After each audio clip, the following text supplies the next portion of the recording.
atsika jiaby natambatra ny fanahy masina samy hafa fiadiana tsy mitovy fahalala ny toetra sy ny foko ary fomba irasakina fitiavana ko fifanampiana no manentana nay anaradian'i Kristy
sanura zahay tsy misaraka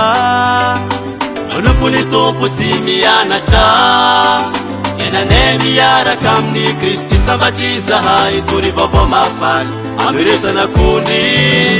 afaliana haravoana ko fifampitokina no manosika nay miaraty amin'ny Kristy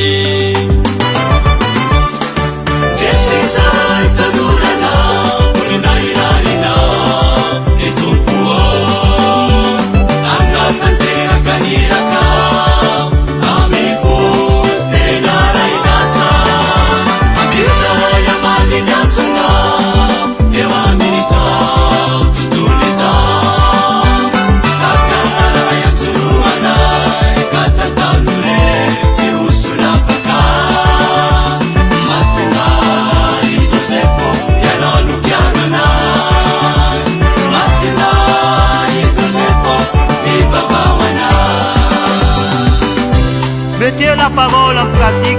ne soyez pas seulement des auditeurs qui s'abusent eux-mêmes.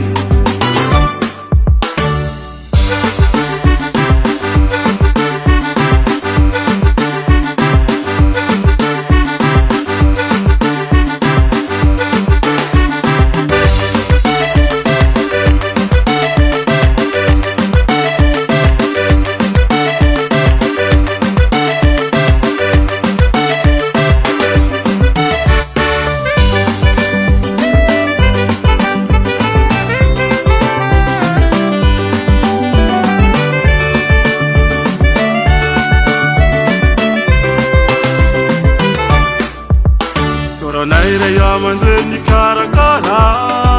eukure pana beni tezana pianatra eupana pisadino faindina masina marinere ni piaisi ni kulukulu anahi pangai masina panka heri sipana sabatan ni lalanganu angapawanai ifikutachani am Kristi